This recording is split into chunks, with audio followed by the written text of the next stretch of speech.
Hello, hello, hello. How are you guys doing this evening? It is 1:56 a.m. on this beautiful Friday evening going into Saturday morning. Darlene Jolene Jo is usually over here, isn't she? So this is her sister, Sally Jo. Sally Jo Jensen, she's over here. She's kicking 55 because she's straight out. So, ow. And this is Darlene Jolene Jo, her sister over here, but she's not kicking today. I was gonna put on a hat. Look at me. Would you just look at me? I was laying in bed and I was really cozy, and we had the Alexa going with the thunderstorms like we do every night, and the fan, and Boo Radley was like cuddled up next to me, and Tucker's been sleeping in between our pillows lately, which is kind of funny. And I just was laying there, I was like, I cannot sleep. I had taken a nap a little bit earlier, so I was like, I'm just gonna get up and vlog now. And then when I get done vlogging, I'm gonna try to finish my audiobook. I'm gonna try to finish the True Crime Book Club book, which is, I've talked enough about it. I want my lip gloss. Which is Last Call. I wanna finish that tonight. So, I'm awake now. So finally I was like, I laid there and it was like 12:30. I just said like 5 times. It was like 12:30 and I was like, okay, when it's like 1 o'clock, I'll go. And at 1 o'clock I was like, okay, when it's 1:30, I'll go. Do or do that. I was so cozy. Tonight we watched Alex, after work today, he went and worked out, and then he went over to his mom's house and hung out with her for a while because he hadn't seen her since she got back. I also didn't think that I had any. I was like, I should probably get some water because I don't have anything to drink, and I have the rest of my coffee. And then I also have this lemonade that I reviewed today on my channel, so I have 2 drinks. I didn't know that. So waste not, want not. I'm gonna drink this. I don't think he's seen her since she got back. So he went over there and she made him dinner tonight. She made him arepas, and they sat and talked, had a glass of wine, I think, and just kind of hung out and caught up. And so then we were waiting for RuPaul because it was from like 8 to 10. Well, I thought it was from 8 to 10. It was from 8 to 9:30. So we're waiting for it to be over so that we could just watch it and fast forward through all the commercials. And I actually got up today. Well, I vlogged earlier, so you already know this, but I got up early today. So I got really tired early in the evening. And since Alex wasn't coming home right away, since he wasn't coming home right away, I decided to take a nap with the dogs. So I laid down for like an hour and a half with the dogs, and I was so relaxed. Such a nice nap. And then I got up and I made some mac and cheese. And I made a half peanut butter, half macadamia nut, honey butter sandwich on toasted white bread. Yeah, and then I had 2 pieces of Toblerone. And we watched RuPaul's Drag Race finale, and it was fantastic. Well, kind of. I wasn't super impressed with the finale lip syncs. I just didn't feel like they were like, there weren't a lot of reveals, and I mean, there was from one person. I was happy with the results, that's all I'll say. But, because I don't want to ruin it for anybody. But it was good. It just, Alex and I were talking, he's like, it feels very staged to me. And I was like, yeah, it feels kind of staged to me too. Like the questions and like the responses the queens gave. Like, you know, she interviewed each person and they did Miss Congeniality and all this kind of stuff. It seemed very staged this year. And the RuPaul's like reunited. They didn't really do a reunion show. Like last week was kind of like the reunion show, but I wanted them to like have all the queens live and then like ask questions and get kind of fired up about, you know, things that had happened on the season, but that never happened. So anyway, so we watched that, and then yeah, after that was that. I talked on the phone for a little bit, and then Alex, he was upstairs playing his game, Township. He still plays that. And then I came upstairs and tried to lay down, tried to go to sleep. I just couldn't fall asleep. So now I'm vlogging. It's been a good day. I had a really, really good day. I got a lot of stuff done really early today. Well, because I had my drama video, I didn't pre-film it. I didn't want to put it up that late, so I put it up today. And then I vlogged after my haircut, which you guys know. And then I did a review right after that. And then when I came home, I sat down at the computer and it was kind of nice just sitting at the computer and filming. I did my Peter Does Stuff video. Oh, because I had gone to Bath & Body Works, so I showed those candles on my Peter Does Stuff channel. I love that channel. I'm having so much fun over there. It's just really nice. Like every day, I just kind of think of something different to do, you know? Well, not every day, but when I post. And then I did a Peterisms video, sitting right there, and then, which kind of turned into something I didn't expect it to. And then I was reading this thing online that we used to read in treatment when I worked in treatment called A New Day. Today is the beginning of a new day. We used to say it every morning. And I love it because it's kind of like, it reminds you that, like, here is your gift today. And your gift today is today, you know? And you can waste it or you can use it. It's up to you, you know? For better or for worse kind of thing. Because you're exchanging a day of your life for it. It actually says that in there. I really like, it's not like, it's kind of a meditation, but not really. It's kind of a prayer, but not really. So anyway, I just kind of talked about that. And then I did a booktube video announcing the May book for a true crime book club, which is called Ice and Bone. And it's by, oh, if I remember this. Shoot. His last name starts with an E or an M. I can't think of his name. But anyway, he's a reporter, and it's about this Alaskan serial killer. Actually, when I read the synopsis first of it, I thought it was about Israel Keyes, who the book American Predator was about, but it's not. It's about another Alaskan serial killer, which I wasn't aware that there was more than one. It looks really good. It looks really scary. And why can't I think of the guy's name that wrote it? It doesn't matter. I mean, it matters, but it's on my, it doesn't matter that I remember it right this second. It's on my booktube video. So anyway, and then I'm going to finish, when I finish this book, I'm going to start listening to Central Park. So I can finish that by the end of the month. And then I got to pick a May book for Peter's Book Club. I have no idea what I'm going to pick. Maybe something completely different.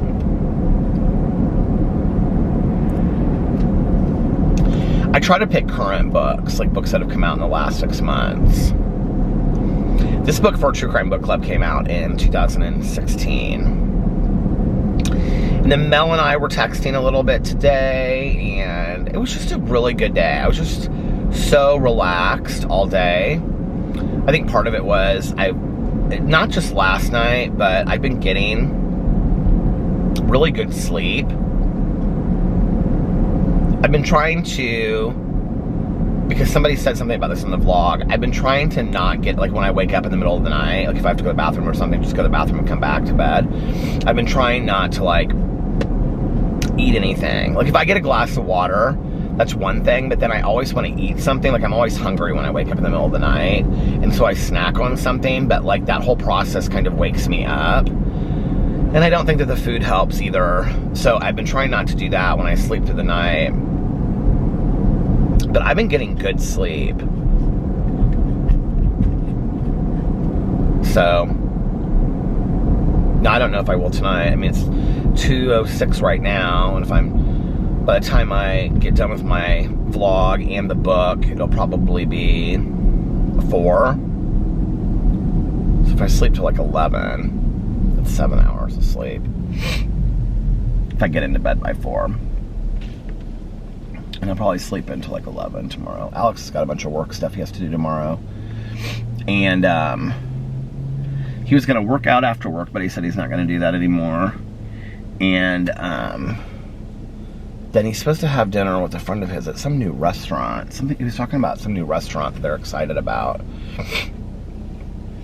I don't know anything about it. And then we'll have brunch on Sunday and hang out together on Sunday. I haven't, like last Sunday, I didn't film any videos.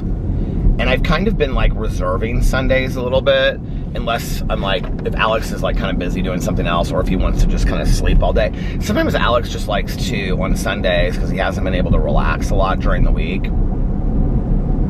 Sometimes he just likes to lay in bed and fall in and out of sleep and watch like a series on TV, like, you know, that he's catching up on. So if he wants to do that, then I'll make videos. But if he doesn't, and we're just kind of hanging out together after brunch, then I probably won't make videos on Sunday. We'll just see.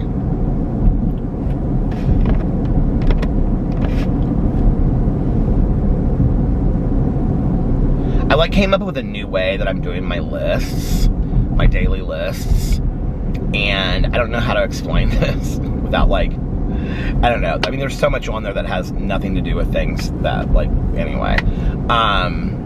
But it's like a little bit more of a relaxed way for me. And I've been really following my lists this week, and I just feel, this is gonna sound so crazy, I don't even know how to explain it. But like this week is a good example of, I have felt extremely relaxed and calm, while at the same time, I feel very accomplished. Like I got a lot done this week. Does that make any sense? Like usually when I am really productive, I'm turning the heat down a little bit. I also have my heat seater on because it's 49 degrees outside, and why not? I don't know why I have it on. My butt's burning up a little bit, but anyway, it's okay. It feels nice and cozy in here. But usually when I'm really productive, I'm like, oh, I got this going on, that going on, this going on, and everything, you know? And that hasn't been the case this week. I felt just very calm, like just like, okay, we'll get this, everything's just gonna get done, you know, the way it's supposed to in its own time, kind of thing. It's always so interesting to me that Broad RuPaul is so busy late at night when the bars close at midnight. And there's so many people just out on the streets. It's like, okay, here's a food truck over here. I don't know what kind of food truck it is. It's got a guy on the side with like a French mustache. Well, it's not a guy, it's like a hot dog. And he's got a bow tie on and a hat. I don't know what kind of, is that a hot dog stand? What is it? I have no clue. What is it? It's a hot dog stand. It's called something Scott Diggity's. And then Jimmy John's, 1,000 people are sitting in front of Jimmy John's. And then, yeah, all the bars are closed. What? All these people are just, oh, they're out in front of the Gyros place. What is going on over here?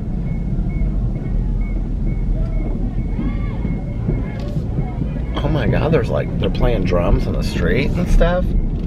It's busy.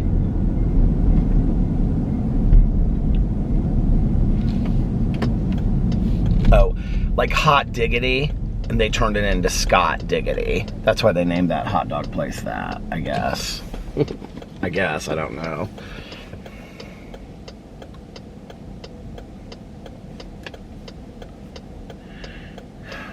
I've never been to this Hop Cat over here. It's like a brewery place, but their food is supposed to be really good. I've never been there.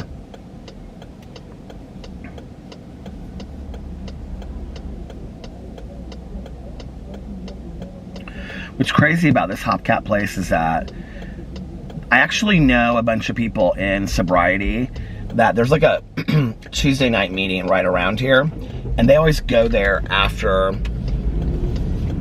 they don't sit in the bar obviously, but they always go there after the meeting on Tuesday nights and eat. It's supposed to be really good.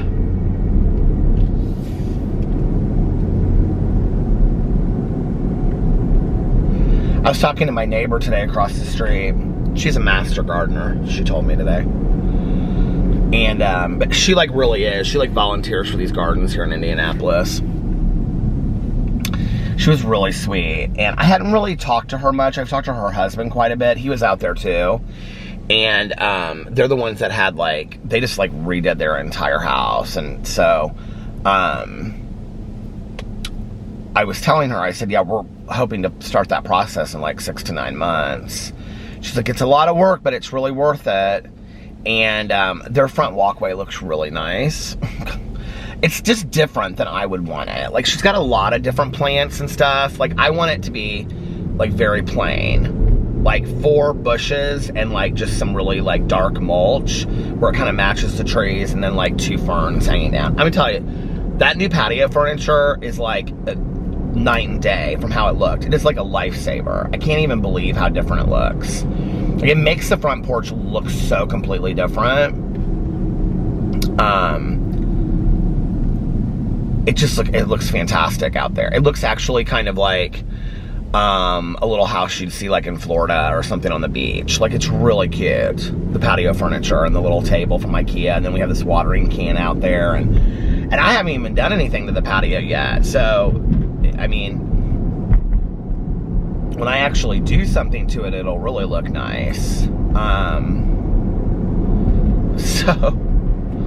But I was talking to her, and she was like, I said something about, oh, they had a bunch of boxwoods taken out of the backyard, and she was like,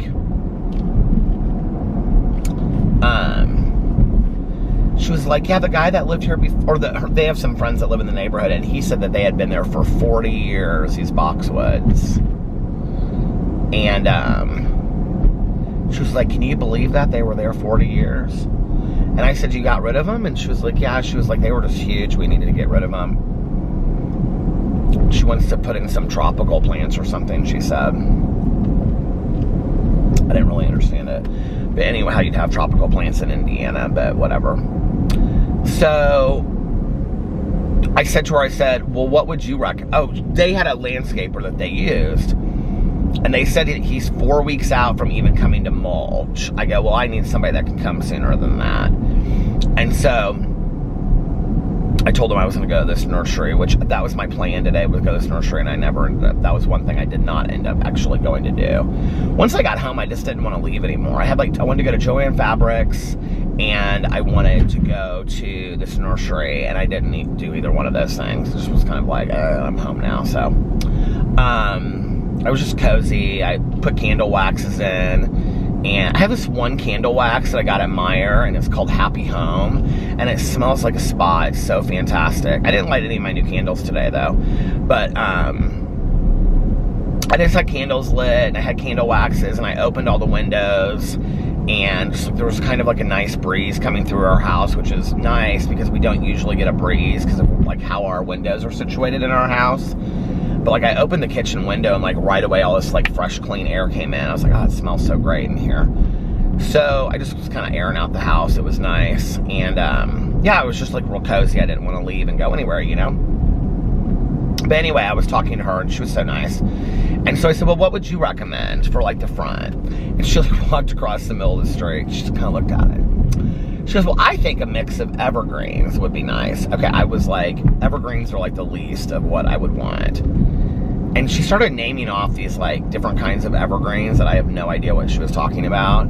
But anyway, she was like, you could do like a mixture, and then you could have like a flowering shrub and all this different kind of stuff. And I'm like, I was like, I said, well, I just want 4 of the same thing. And she was like, well, a mixture would be nice. She goes, but it's your yard, you do what you want. And then I was like, well, will 4 of the same thing look stupid? Then I started questioning it. And I'm like, she is a master gardener after all. She kept on talking about this, this like Japanese maple tree that they, or maple bush or something that they have, this willowing maple bush or something that they have. And it is gorgeous. It is like red. But the guy that was in there before them, he put it in because it's right by their front door, right before you walk in their front door. It is beautiful. And it's kind of like, it wisps to like the right, like in front of the door. And it's like, I've never seen anything like it. And it's red. And, so I like mulch, but I also kind of like, Alex always wanted to put those rocks in there, and I was always kind of like against that. But now I'm like, well, maybe if we got like 4 boxwoods on either side and then just had those like black stones put in there, maybe that would look really nice. I'm sure that would be super expensive to do though. When you talk about, you wouldn't have to, well, I wonder how hard it would be then to go in there and like pick weeds and stuff. Well, hopefully the weeds wouldn't come up if you did that, you know? I mean, my plan, I'm so tired of talking about this landscaping stuff. I just need to hire a landscaper. I mean, I'm sure if you guys are tired of listening to it, I am tired of talking about 2 things. The damn porch, of getting it done. I just need to call them on Monday, and I need to just schedule for them to come out and do it. And I'm tired of talking about this landscaper thing. Do you know when you know how you know when you're old is when you talk to your friends on the phone about landscaping. Well,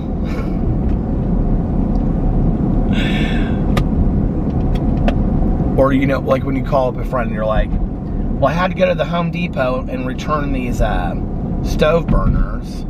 Now I understand why my mom always wanted to talk to me about this stuff that drove me crazy when I was growing up. You know, I'd like come over to my mom's house when I was like 20. God, probably hungover and feeling all crazy from being out the night before. And so I'd go over there, you know, just try to hang out with my mom and have a cup of coffee and relax. And she'd say, well, I saw Mrs. Smith at church on Sunday. She was asking about you. Who? Mrs. Smith. You know Mrs. Smith. She was your 3rd grade, we didn't call it Bible study. Your 3rd grade Sunday school teacher. You know her. She has, you know, 2 twin boys. 2 boys. No, I don't know who Mrs. Smith is, Mom. Yes, you do. You know Judy Smith. Don't act like you don't know Judy Smith. You always act like you don't know anybody. Mom, I don't know Judy Smith. Well, anyway, I was talking to Judy Smith, and I was telling her that I really want to get a screen door put in, but I have this glass door. Have you seen the screen door that I have? Mom, I don't care about your screen door. No, seriously, come here and look at it for a second. I feel like I have become my mother. My dad doesn't waste my time with those conversations. He could care less to have those conversations. He just does it. He just goes and does whatever needs to be done. But here I am, you know, and I'm like talking to my friends on the phone, and I'm like, oh, I thought I could fix this stove, and well, I went to the Home Depot. The Home Depot? Oh no, you all of my friends laugh when I say that I went to the Home Depot. Not because I call it the Home Depot, but because I actually was at the Home Depot. They're like, what were you doing there? Were you looking for plants? Because there's not really a whole lot else there for you to do, because they know that I can't fix anything, right? So I'm like, okay, I was at the Home Depot, and I really thought, I was really proud of myself that I could fix this stove. And I was going to have it all fixed when Alex came home, and I was going to be like, look at the stove, like show and tell presentation, you know? And then he was going to be like, oh, I'm so proud of you for fixing this, you know? Which, that's not how it turned out. First of all, I don't get a whole lot of pats on the back at 48 years old from my husband. He's just like, that's what you do when you burn the stove. You fix it. You know what I mean? But because I'm so inept at being able to fix anything, I was really proud of myself for the fact that I thought this through and thought, oh, I'm sure Home Depot probably has these. So I went to Home Depot, marched my butt in there, didn't even ask for help, went to the kitchen area and then looked at the appliances and found the appliance parts section, and they had 2 different brands. Of course, I bought the one that's wrong. And then when they were wrong, I researched it online, and I bought the right ones off of Amazon Prime, and I fixed it, and now it's perfect, you know? So I had to tell all of my friends that story on the phone, like each one. Did I tell you about my stove? No, what happened to your stove? Oh my God. Well, I was doing this review video. What were you reviewing? Oh, I don't remember now.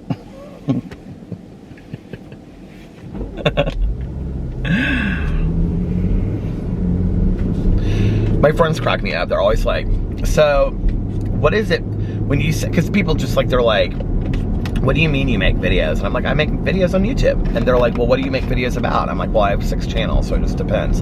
You have 6 channels? Yeah, I have 6 channels. Maybe soon to be 7. No, I'm joking. Well, what do you do on all 6 channels?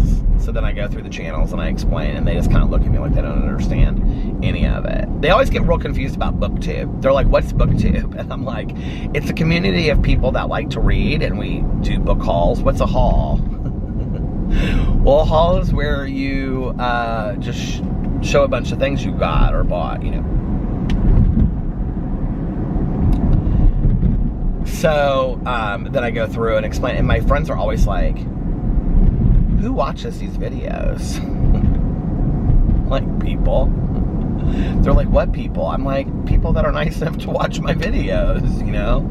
And they're like, but how do they find you? Like, do they just type in your name? And I'm like, I don't know how they find me. It's recommended, or they watch one of my other channels, and then that channel takes them to this channel and whatever. And they're like, okay, but who's watching you drive around in a car for an hour? Like, that's always the question, right? You drive around in an hour. Where was I recently? It's so funny because nobody ever comes up to me in public and says like anything to me like, oh, are you the guy that makes the videos or whatever? And nobody ever does. Where were we? But it always happens with Melissa and Jason. Always. Like, if it happens with them. Oh, we were at Cheesecake Factory when we were there last week. And did I talk about this on here? I don't know if I did or not. Oh, what was her name? Victoria. Victoria was her name. I needed to give her a shout out on my main channel. She was, or my Peter Monn channel. I hate calling it my main channel. I used to do that, but it's not like my main channel. Like, they all feel like main to me in some area, you know, or another. But anyway, I just say that because I feel like that's the channel that most people, you know, but, which is so funny because then I have so many people that are like, I don't ever watch your drama channels. I just watch your vlog, or I watch your Peterisms channel. But anyway, yeah, I said something about that on my Peterisms channel today. I was like, I'm so thankful for the people that watch us. I love doing that channel and just reading the meditations. And I learned so much from the meditations, talking about them out loud, because it's like, if I'm sitting and having a conversation with somebody, it's different than just reading a meditation, because then I like process it through and I talk about it. So it's like I'm learning as I'm like talking about it at the same time. But anyway, we were at Cheesecake Factory, and I sat there. Am I out of time? And like, I was there with Melissa and Jason, and they had gotten me a Dr. Pepper, so I didn't have to order anything at first. And so it was sitting there, and I was just kind of like, you know, sitting there looking at my phone or whatever.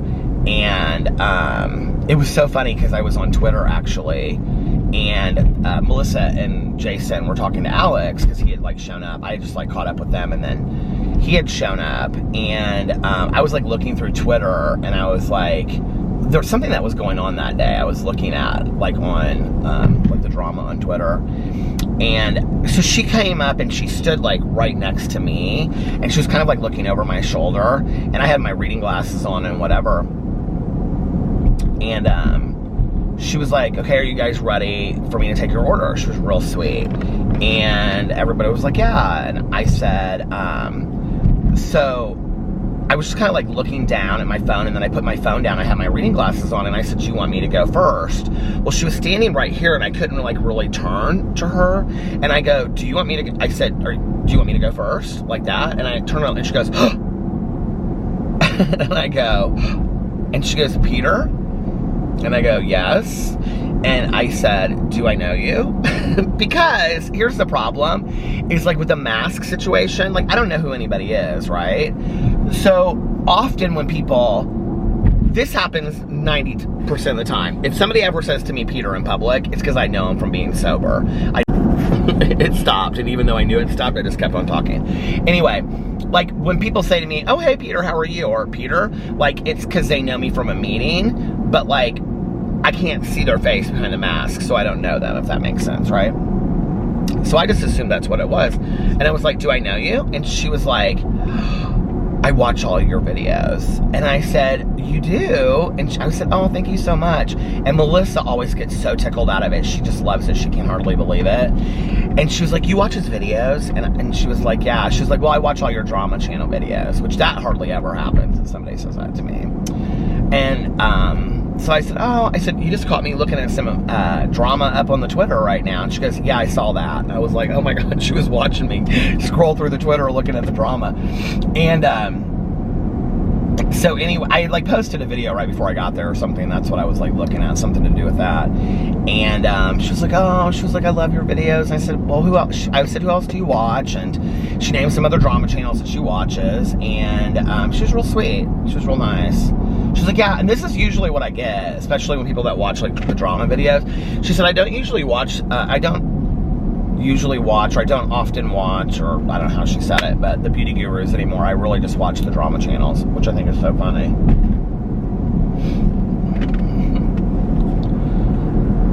They think we're so irrelevant, and yeah, people are stopping watching the beauty gurus and just watching the drama channels instead to get their information. My windshield is so dirty.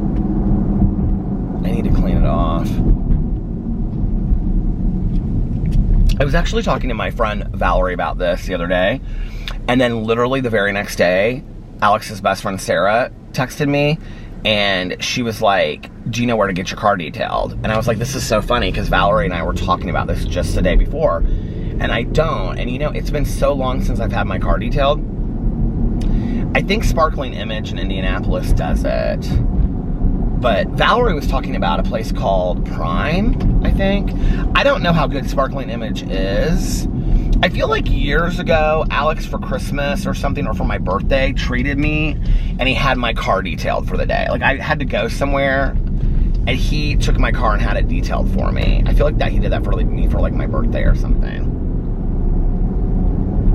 But I don't remember. So...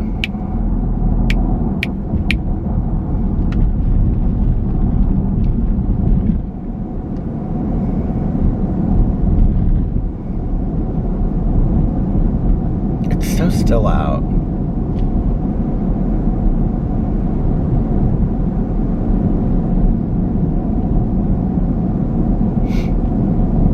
Sure doesn't feel like a Friday night.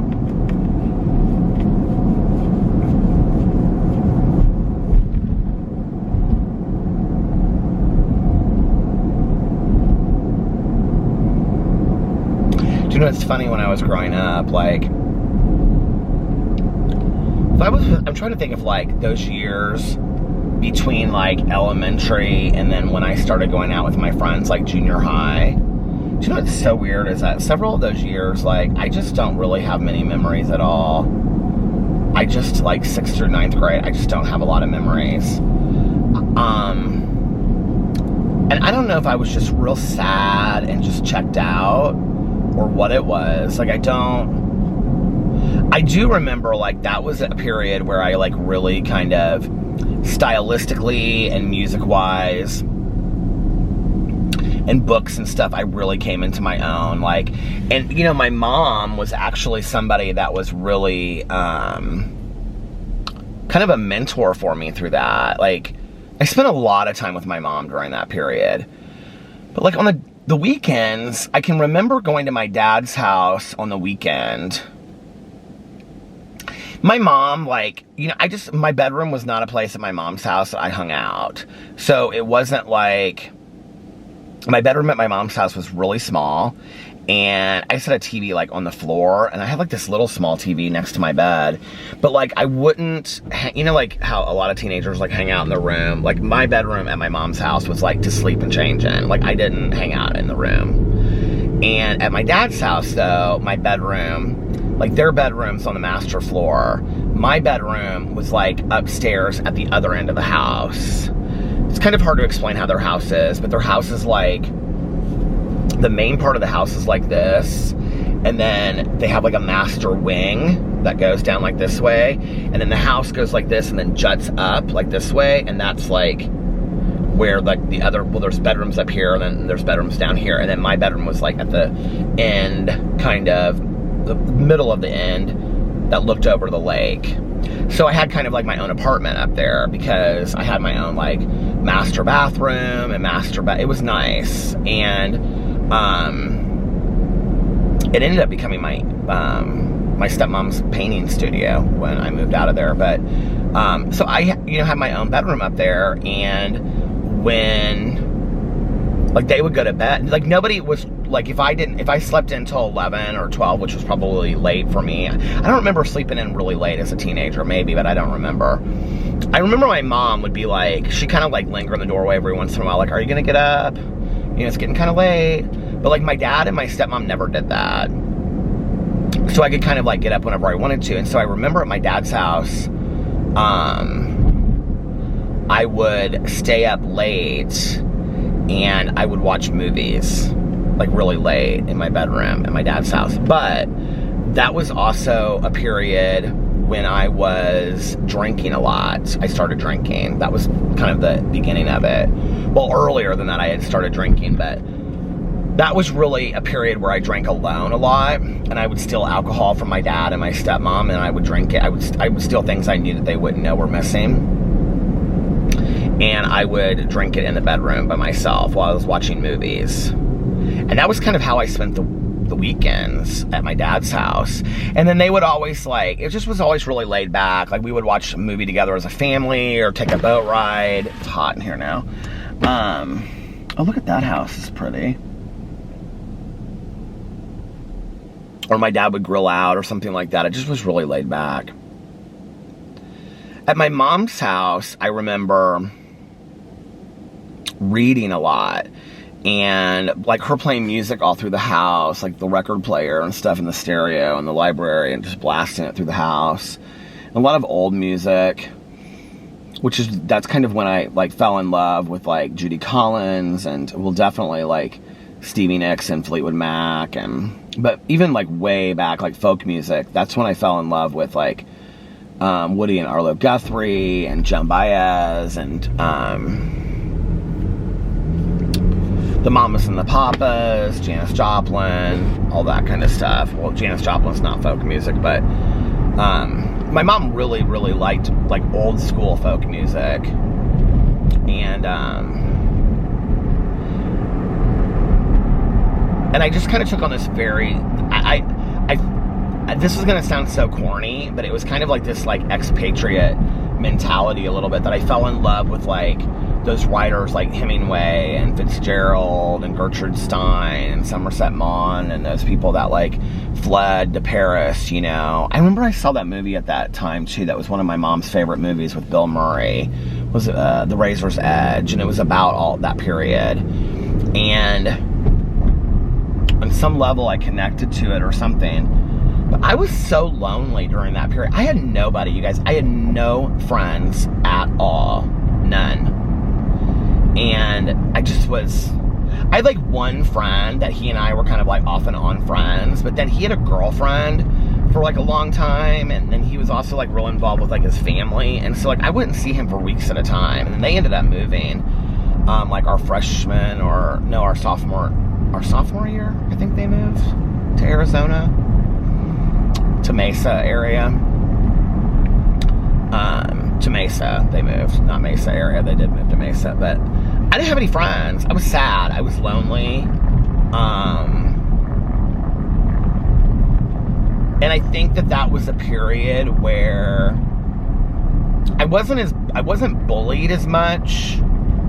I've talked on here about this before. I wasn't bullied as much as I was just not noticed, and almost that was harder. The fact that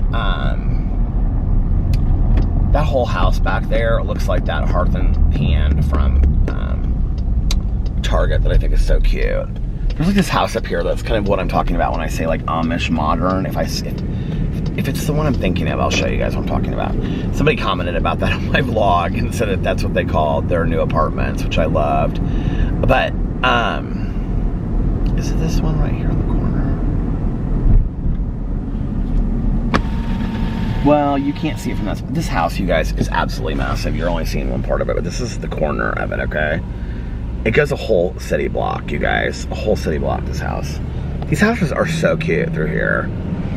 I've shown them a million times. But anyway, I think it was worse to not have anybody pay me any attention than to be bullied. I know it sounds crazy, but it was like I didn't exist. I went into this whole thing and started talking about this whole situation that happened when I was in junior high, and then I was like, I said the person's name at the beginning of it, and you know what, I was like, it's probably better that I just leave that story out of here. But anyway, I had some traumatic things that happened to me when I was in junior high, and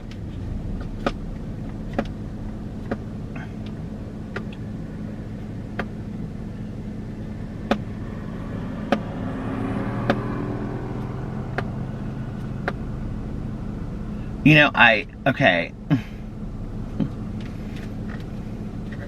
I'm like in my head, I'm like, because I shared the story, and then like, I'm like, well, maybe it'll help somebody else. I don't know.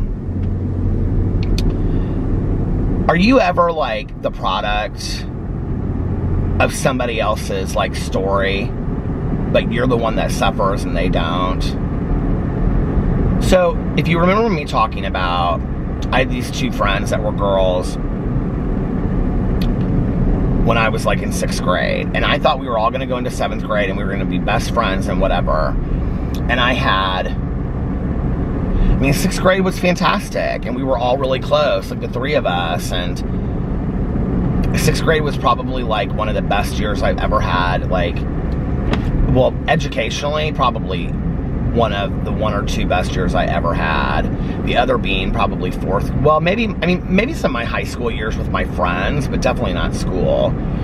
But my 4th grade year was pretty good too, and that was because of the teacher that I had. And she was super protective of me, and I just had a good year. I can remember just being happy that year.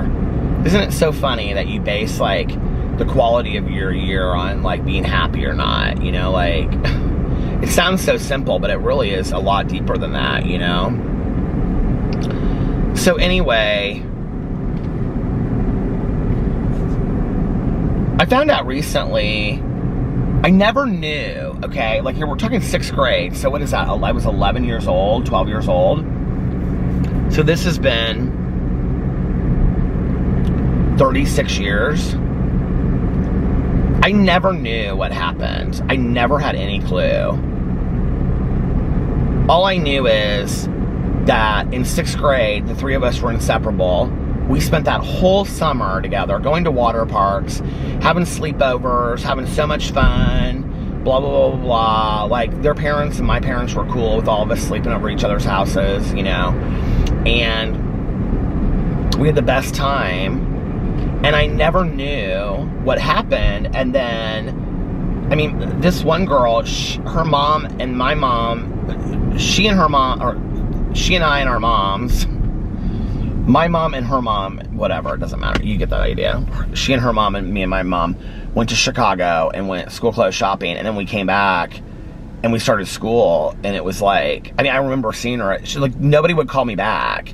And then I remember seeing them at school being like, hey, like, not knowing what was going on, and like, they wouldn't talk to me. And they weren't talking to each other. And then one went this way with being popular, and the other one went the other way with like sports and athletics being popular. And I had nobody. And it was devastating. So I found out recently in talking to her, this one, she said to me, she goes, which it's like such a fluke that I happened to even talk to her. And she said, we were talking about the past, and we were talking about all kinds of stuff, and I brought it up. And she said, do you not know what happened? And I said, no. She said, She goes, oh God, it was so long ago. She goes, but I remember it. She goes, she told me that you guys were like hanging out and holding hands. And none of this ever happened. She said that you guys were holding hands and that when you were in Chicago, that you guys were acting like you were boyfriend and girlfriend. And she said she told me that that you guys kissed and I liked you. And she knew that I liked you.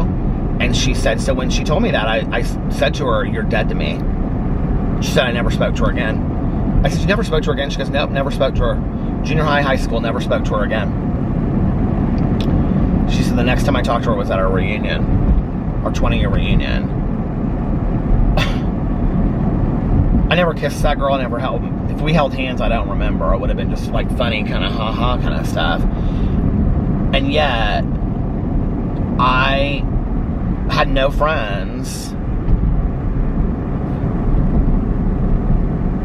I mean, I remember coming home and just being like, I don't get it. Like, and my mom would be like, well, why don't you call so-and-so? I think my mom even talked to the one girl's mom at one point because they kind of were friends and knew each other. And I think she was kind of like, I don't know what happened. You know, nobody's talking about it. Nobody's saying anything. And I had no clue. I didn't get it. All I knew was they didn't like me anymore.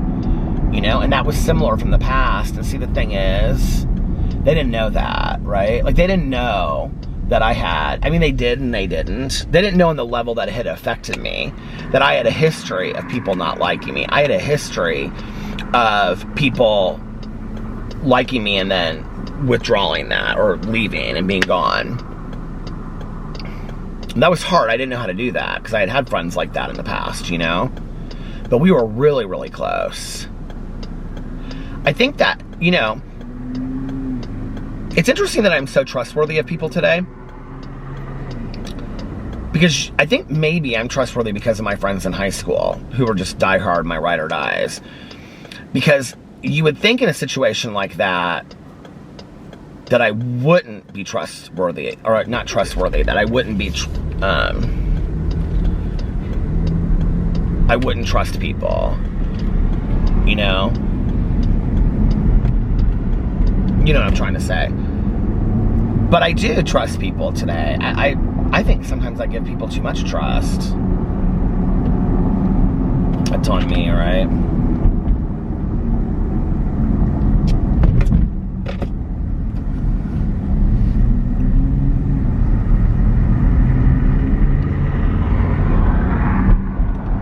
All I know is that when you don't have anybody that wants to be your friend and you're lonely all the time, you start asking yourself, is there something wrong with me that people wouldn't want to be my friend? And then the only thing that you can figure it out, because people, even though people don't like you, they say, oh, Peter's a good dresser, or they'll say, you know, oh, Peter's cute, or he's handsome. So when the only thing you can figure it out is the people don't want to be my friend because they think I'm gay, because they think I'm effeminate, he's gay acting, he's this, he's that, when deep down inside, I'm starting to feel that truth of my own, that I am gay, and I'm like, okay, well, I have to push this as far down as I possibly can, because, and I wasn't somebody that overcompensated for it. I don't even know that I could have, honestly, you know? And I'm glad that I didn't, honestly, in retrospect, but I mean, I can remember people, just kids in class, just looking straight at me and being like, are you gay or something? What's wrong with you?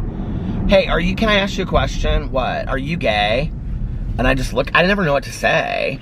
You know, if you said no, then it's just like you never knew what to say in that situation. And the scary thing was that deep down inside, I knew I was. You know, I had crushes on people, and I mean, I knew I was.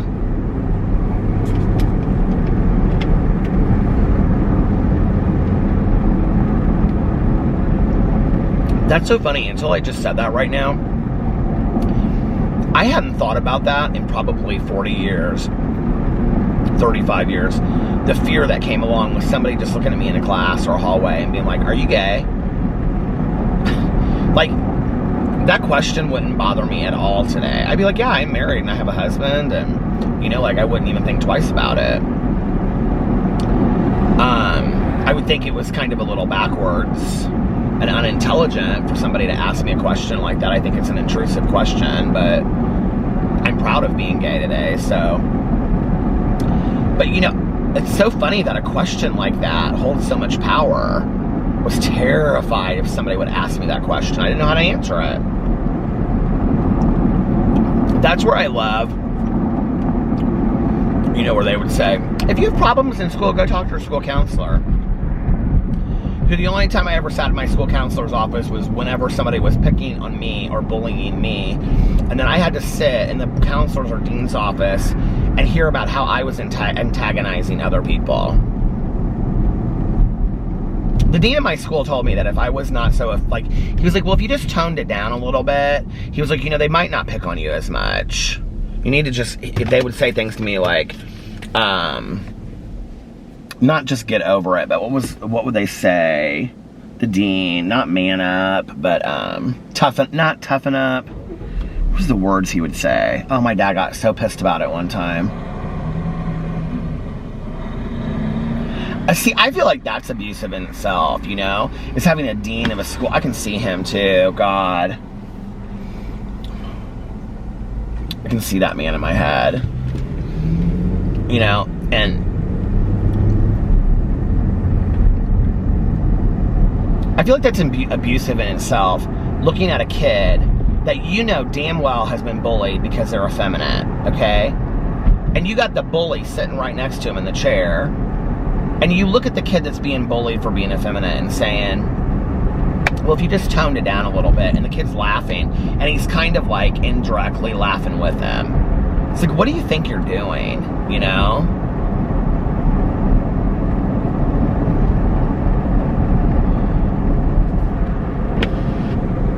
I mean, I look back on that, honestly, it's like, how did you make it through that? I really don't. Like, it's crazy when I think about it, you know, looking back, I'm like, how did I make it through that? Like, that's insanity to me. And I wasn't telling anybody. I never told my mom. I never told my dad. You know, I never said anything to my friends. I think my friends just knew because they protected the hell out of me. I look at that and I think, God, that is so crazy that I went through that, you know?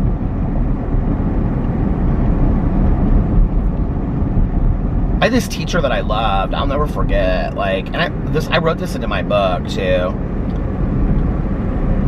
She passed away. I found out not too long ago. She passed away a while ago, but I found out not too long ago. She was such a fantastic teacher. She was my French 2 teacher. I remember I would always get into class early, and whenever I was reading, she would always comment on it. And I remember, like, there was at one point I was reading The Sun Also Rises in her book, or in her class, and she was like, that's one of my favorite books, and she was awesome. I can see her in my head. She was so nice. And I think she passed away from cancer. But I was a junior, and there was these new sophomores that were in my class, because I was always like a year behind with languages, because I don't catch on to languages quick at all. And it was like the first semester. It was like first day of our junior year. And this kid in my class, he had the nerve, like, we had to go up to the front of the class and put our name on the board in French and say something. I can't remember. But when I came back, he was sitting like 2 seats in front of me. And he said the F word, like the whole one. And I don't take huge offense to the shortened version of it. But like the long version of that word, that's an offensive, oppressive word to me. Especially in a tone, depending on the tone of how it's said. I don't really care. I'm not somebody that says, like, you know, I've taken it back as my own. Gee, I don't feel that way with that word. I feel like that word is a hateful word. I don't like it. And the long version of it. And he said it, and he didn't say it quietly. He said it loud, too. And I remember my friend, like, in class, like, she said something. I can't remember how it all went down now, but she like, looked at the teacher like, are you going to let him get away with that? I mean, she was so pissed. My friend was just so done with it. And I remember when I walked out of class, at the end of that class, it was, like, right before the bell was going to ring. I walked by the teacher, and I had her before, and I walked by her desk, and she looked at me, and she said, Peter, I'm so sorry. I just was like, do something. You're an adult, you know? Like, say something. I mean, be the example. I just don't even understand it, you know? You're so afraid of, like, this kid.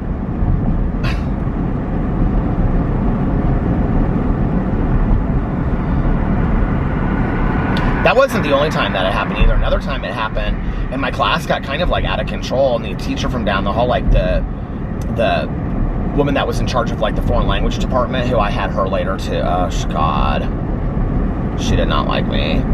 But she had to come in and kind of like settle things down another time because something else happened with that kid calling me names.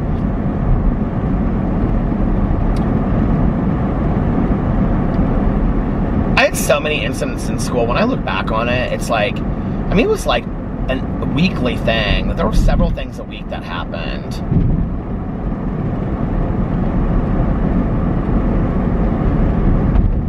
Not to mention, you know, another thing is like we don't talk about with like kids that don't feel safe in schools. I never felt comfortable to go to the bathroom. So I would always wait until I got into a class with a teacher like that I knew wasn't super hardcore, and then like about using the bathroom, and then if I had to go to the bathroom, I'd say, can I get the bathroom pass? And I would go, because I would never go into a bathroom like on a break, like on a passing period. Never would I go into a bathroom. Not with 8 to 10 guys in there just saying, forget that. Never.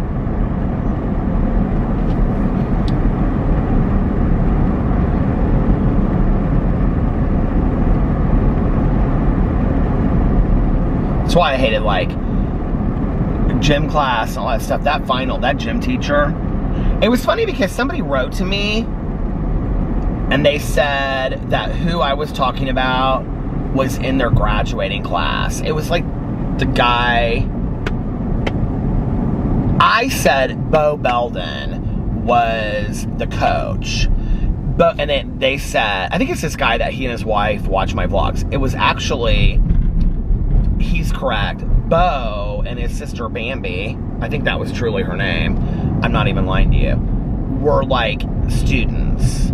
Their dad, Jim Belden, was the football coach, and he took my high school, Carmel High School, to like unbelievable amounts of state championships for football. And he looked every bit like, you know when you watch Dazed and Confused, like the football coaches that have like the gym, like the football shorts and like the polo tucked in, you know what I'm talking about, like real high. And then he had this blonde hair that was like coiffed to the side. He in the high tube socks. He looked every bit like a gym teacher. This man, that was probably one of the most rugged, masculine, machismo guys that worked at my high school, was hands down the kindest person that I ever interacted with at my high school. And I don't know what, you know, to this day, I think he's passed away. I don't know what it was about. I have no idea what it was about. All I know is that he just one day, like one day the kids were being kind of like hard on me. And I'll never forget, he like walked in the middle of it. Like they were saying something to me, and it wasn't even like over a sport or something. It was just kind of like they were calling me names, and like he walked kind of through the middle of it, and he didn't really even say anything. They just kind of like shut up as soon as he walked through. And all I know is the next day he came and he sat down next to me and he handed me his clipboard. He said, "You're going to be my assistant for the semester, or you're going to be my assistant for this year," because I had to have gym to graduate, and I did swimming. Because you had to swim to graduate, and I played tennis because I was a good tennis player. Those were the only two things that I did. Baseball, I like caught this, and that was like in 9th grade in junior high when I caught that baseball story. But I'll never forget that. You know, he was so nice to me. We never talked a whole lot. He never asked me personal questions. I just walked around, and you know, he'd be like, like, he did a lot of, like, the weightlifting stuff, so when people were doing weightlifting, I would, like, write down, like, the numbers and stuff on it. He was a really nice guy to me, you know? We never talked about it. He never said, hey, like, I'm making you my assistant because you're effeminate, or, you know, like, I'm sorry they're giving you a hard time, or, hey, he never asked me any questions. He just was the most kind person. And I think even that was so kind in how he treated it, that he didn't ask any questions, that he didn't make it a super huge deal, that he, you know, didn't bring attention to it, that he just, here, you're my assistant, you know? Like, he knew I needed that. Like, you know, I was watching tonight RuPaul's Drag Race, and I was watching Got Mick on there tonight. And, I think when she does drag, she prefers she, her pronouns, so that's what I'll say. But they had her parents on there, and she was saying, like, when she came out as trans, like, they didn't really understand, but, like, because they weren't educated at the time, but they got it, and they were so supportive of her, you know, you could tell, and it was so cool. And I was sitting there thinking to myself, so you have a kid that comes out that's trans, right? And no family support, no friends support over here. And then you have a kid that comes out as trans with family support and friends that support them, and just also maybe that built-in kind of confidence, right? And look, we have kids every day that are dying and killing themselves, you know, because they don't have the support they need. And then we have people ending up on the final four of RuPaul's Drag Race. I mean, why are we not supporting our kids? Like, why are we not, as teachers and students and neighbors and, you know, and teachers and parents and grandparents, why are we not? It's not just about loving and unconditionally your child or your neighbor or whatever. It's about giving them the support they need to possibly bloom and blossom into and become the most amazing thing that they could possibly be on this planet, you know? That they might not become that without that kind of support. I was just, like, watching that tonight. I was like, isn't that so sad, all the people out there that you can sit there and you can say on a TV show, like, you can be anything you want to be and dream your dreams and don't ever, you know, let go, and, you know, you can be everything that you want to be, and you can say that, and you can pass that message on like Gottmik was doing, and I believe that. I believe all of that, right? But then you got kids that are walking out of their bedroom after they're done watching RuPaul's Drag Race, and their parents are cussing them out and calling them derogatory names. And I don't know that it probably feels much like them to them anymore, that they can accomplish all of their dreams or be whatever they want to be, you know? And I am super thankful that I mean, my parents were so supportive of me. So supportive of me.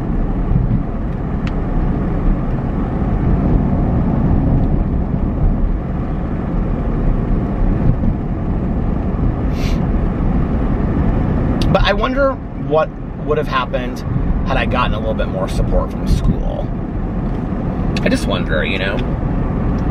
But I'm also a believer that I'm on my, LA tacos, that looks good. I'm also a believer that the journey I'm on for a reason, and that the things that happened the way that they were supposed to happen with all of that, and that I'm here where I'm at now as a direct result of what I went through in high school. So it is what it is, you know?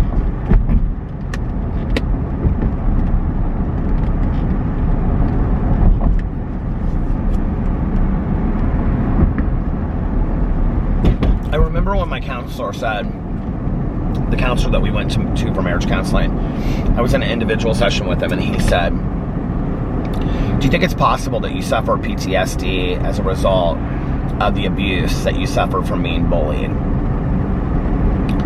And it wasn't just the fact that somebody said to me that they took it seriously, that I could possibly have PTSD from it, which is why I continue to talk about it, which is why I continue to feel the results, you know, or reactions of it all these years later.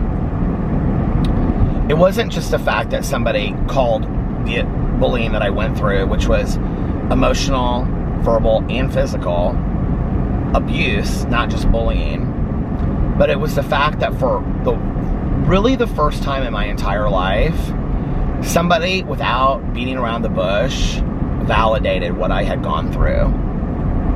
And it felt, finally, I'll never forget that day looking at him in that office. And it was like he saw me, you know? Like he saw me. It was so hard because, like, for so many years, people would be like, we were all bullied in high school. And I'm like, you have no idea. Like, you have no idea. You know, or it was bad. It was really bad, you know? And it took me 28 years or 27 years or something like that, you know? For somebody to look at me across the room and validate the experience that I had. And sometimes that's just all that somebody needs, you know? Everything kind of changed for me on that day a little bit. I was able to start talking about it in a different way, and I was able to look at it in a different way. I stopped blaming myself, which I think was important. Because I think we do. I think we blame ourselves a lot. If I was tougher, if I hadn't been as effeminate, if I had more friends, if I would have stood up for myself, all these stupid things, right? It's like, why am I to blame because somebody else wanted to make my life a living hell? I'm not. And I don't own that today, you know? Woo, this got deep. I was thinking earlier tonight, I was like, I haven't done like an hour and a half of vlog on here in a while. And I was like, what happened to my long vlogs? Well, I'm going to bed early now, is what happened. But I don't know how long I've been vlogging. Maybe like an hour and 5 minutes. Well, I told that story and I had to stop it, so maybe like an hour and 5 minutes or something. I don't know. I'm kind of surprised the battery hasn't started flashing yet.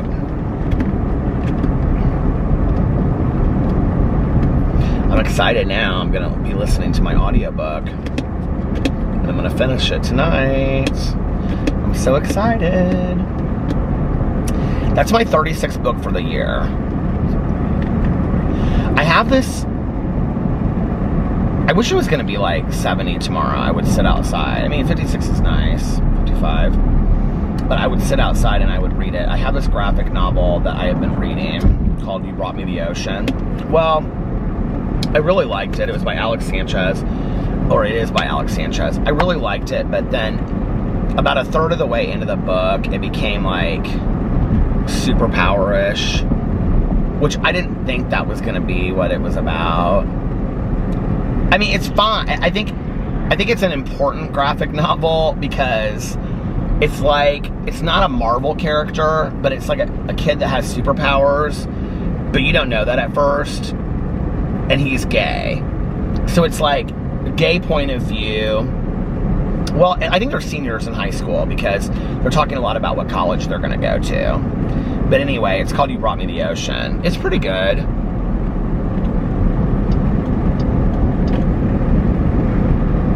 Oh, is it flashing now? It is flashing now. Well, all right, that means that it's time. It's time. It's time for me to bid you good night, as the Grateful Dead say. Or that's the Grateful Dead used to say. Oh, Grateful Dead. Jerry. We love you, Jerry. I'm waiting on a miracle. Anyway, what's that one song of Jerry Garcia's band I love? Tangled Up in Blue. Their version of Tangled Up in Blue. I love that song. Do you guys know the Jerry Garcia band? There's the Grateful Dead, and then there was the Jerry Garcia band, which was Jerry's smaller band. But anyway, look up Tangled Up in Blue by the Jerry Garcia band. You won't be disappointed. And I have to listen to that song by Something Giants, Mind Over Matter, that the Starbucks guy had tattooed on his arm. Somebody commented on the vlog. I'm going to look up that song and I'm going to listen to it, so when I go through there next time I can say, hey, I listened to that song you have tattooed on your arm. And I'll be like, oh, really? Like, yeah, see, I listen. I pay attention. Anyway, all right, you guys, I'm going to get off here now. If nobody else told you this today, I love you. And you can achieve anything that you want in this life. If you set your mind to it, you can achieve it. If you believe it, you can achieve it. And hey, you know what? For anybody else out there that needs to hear this right now, whatever you're going through in your life right now, things are going to be okay. This too shall pass. Things are going to be okay. And I love you guys. Love you very, very much. I love you very much. And I hope you're having an amazing Saturday, and I'll see you tomorrow. Bye. Love ya!